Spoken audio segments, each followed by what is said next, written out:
Gusto ko lang ibahagi sa atin yung nangyari do sa, and this affects our economy, even yung investor confidence.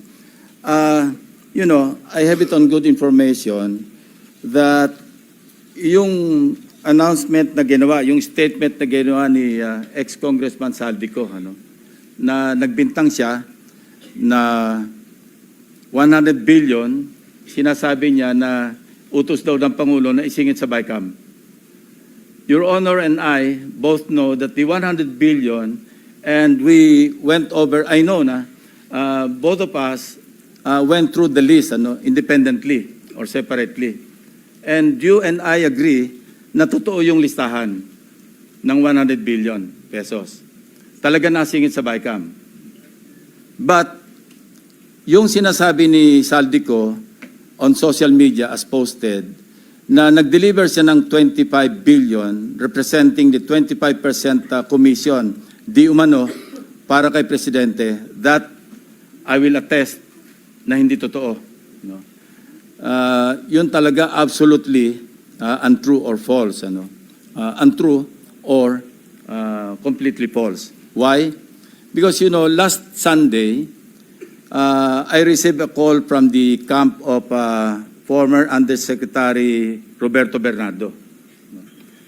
Ang sinasabi niya, noong nakita niya si Saldico sa social media na nagsasabing merong 100 billion na di umano inutos ng Pangulo na isingit sa BICAM, napag-alaman ko from Undersecretary Bernardo na may mga tao sa Malacanang, not the President, not authorized by the President, who misrepresented him. I will name some of them.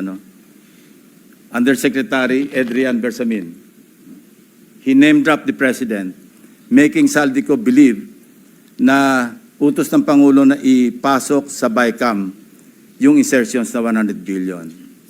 Now, Yusek Traigib Olaybar.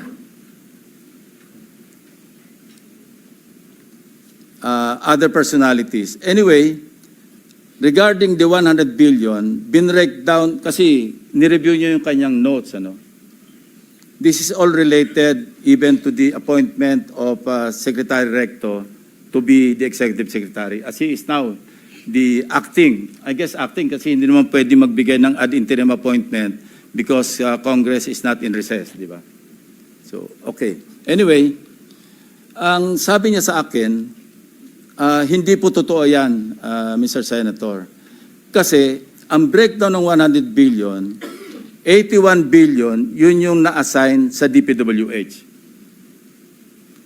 Yung 29 billion, other agencies. Hindi niya alam. Out of the 81 billion or out of the 100 billion, yung sa 81 billion, 52 billion, siya ang personal na nag-handle. Ako po nag-handle nun. Nasa notes niya, ito yung kanyang table, binigay niya ako ng kopya. 51.01, I think almost 52 billion. Anyway, so 52 billion, yun yung personal hinandle niya.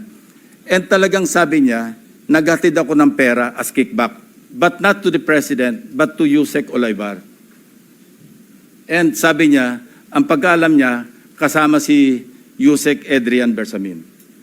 8 billion pesos, Mr. President, in at least 10 deliveries. The modus that yung arrangement nila is, may tigisa silang armor van. May armor van si Yusek Olaybar, may armor van siya, magpapark sa basement ng Diamond Hotel, darating yung van driven by Olaybar, and possibly, sabi niya, hindi sa sigurado, and possibly, along with Adrian Bersamin. Bakante yung armor van, ipapark, idadrive yung isang van na puno ng pera. Ranging from 800 million hanggang 2 billion. Umabot ng 2 billion only because sometime in March, yung kanyang date na sinasabi from, I think, March hanggang April, yung delivery. Very good nga raw siya, sabi ni Yusek Olaybar, kasi nakakapag-deliver. Ang biggest kasi naipon, because March 11, natatandaan niya, inaapuran niya na si Undersecretary Olaybar nakunin na kasi napupuno na at saka matagal na nakapark. Ang sabi niya, sabi ni Oliver sa kanya, wag muna kasi magulo ngayon dahil inaaresto si dating Pangulong Duterte. So naipon yung laman ng van, sabi niya, mga 2 billion pesos. That was the single largest or biggest delivery that he made to Oliver. Kung saan napunta, hindi natin alam. But personally, he knows or he knew that, kasi personally, nagpapalit sila, no? Amounting to 8 billion pesos. 1 billion, he delivered to Secretary Bonoan. So that's 9 billion. Yung 8 billion was representative of 16% of the 81 billion or 82 billion. Ang usapan daw nila initially was 15%, Mr. President. Tumawad pa raw ng 1% si Olivar, pero suspetsya niya, natatawa raw siya dahil para sa sarili na lang ni Olivar yung additional 1%. Kaya umabot siya ng 16%. 1 billion to Secretary Bonoan. Siya mismo nagbigay. So he was asking for my advice. Ang sabi ko sa kanya, can you put it in your own handwriting? And I'll see to it that it will reach the President. No. Isipan mo. But I took notes. When he was narrating what he was about to write down, I was taking notes together with my 2 lawyers. He was also with his lawyer. So, and that happened. The President received the handwritten narration. No? Ang sabi niya nga rito, eto, meron akong notes dito eh. Sabi niya, last quarter ng 2025, most likely during the last days of October or early November 2020, last quarter, USEC Trigib requested for list of projects. Siya nagpe-prepare eh. Of course, along with USEC Cabral, kasi si Undersecretary Cabral naman, ang tinatas ni Secretary Bonoan na mag-prepare ng listahan. Ito nga yung awkward, Mr. President, and we want to correct this. Ano? Bakit nauna yung funding saka palang maghahanap ng items? Hindi po ba dapat may items nanggaling sa RDC bago po podohan?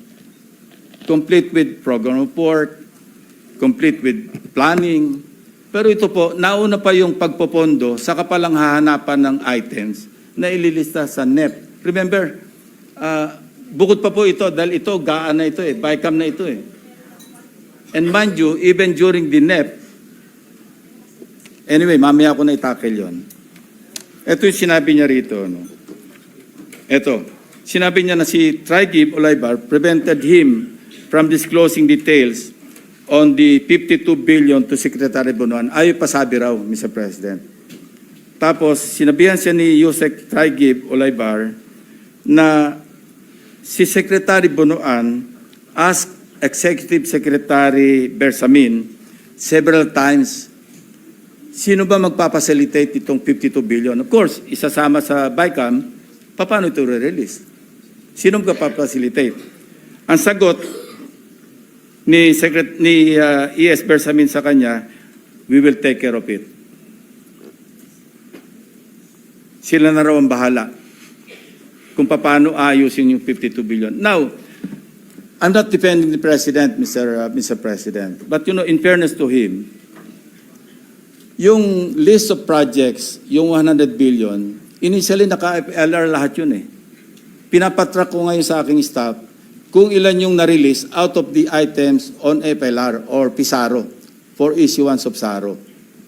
Hindi pa namin alam. But initially, kasama sa nabito do sa 194 billion ng ating Pangulo, 1.15 billion pesos worth of projects. Andito yung listahan ng projects. Nilista rin ng, nakita ng mga staff ko ito, pero may listahan din si Bernardo nito. Kung alam ni Pangulo at siya nag-utos na mag-insert ng 100 billion sa GAA, sa BICAM, bakit niya ibibito? Yan din ang observation ni Your Honor, di ba? Sabi niyo rin, because you also examined.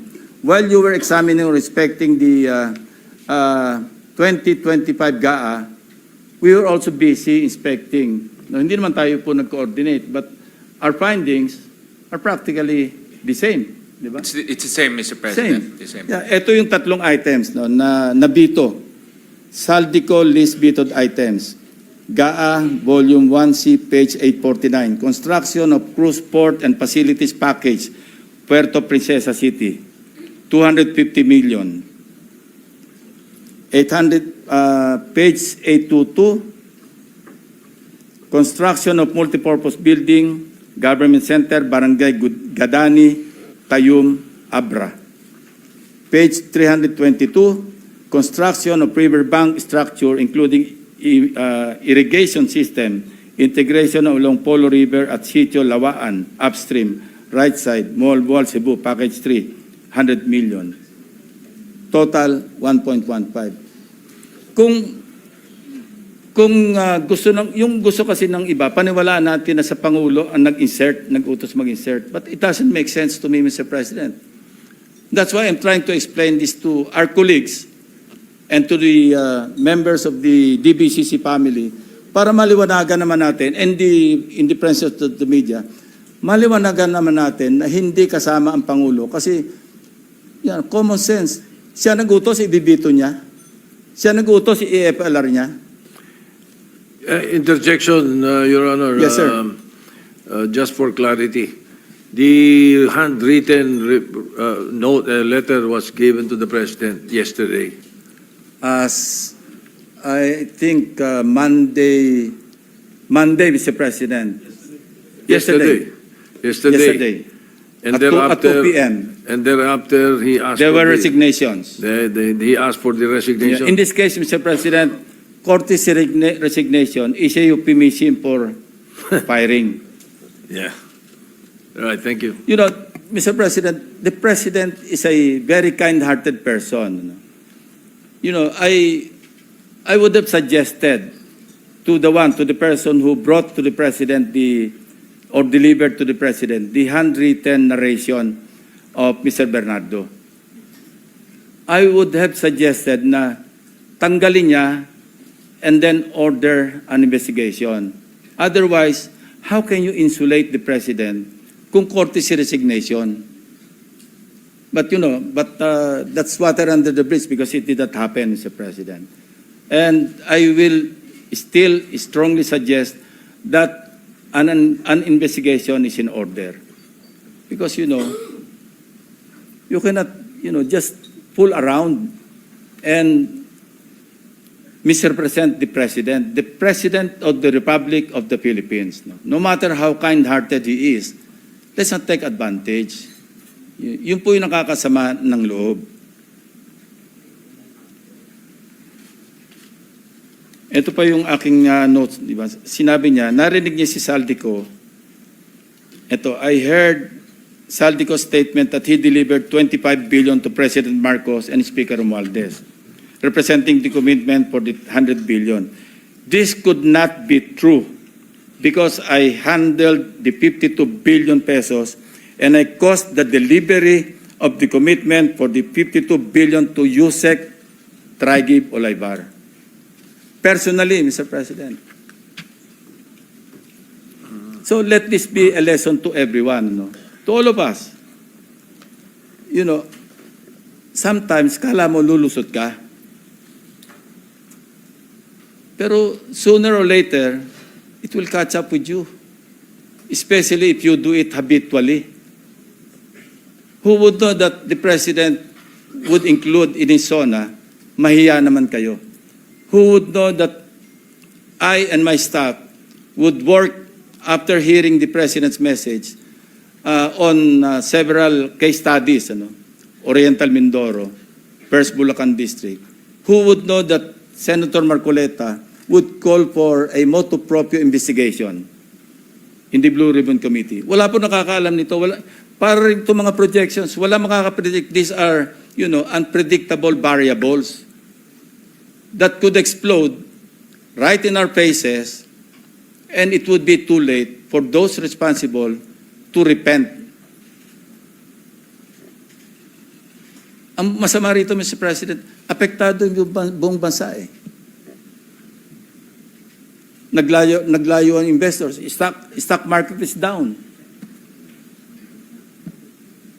Yung po yung masakit dito. So, I'm appealing to our co-workers in government. I think we've reached the point na dapat isipin natin, enough is enough.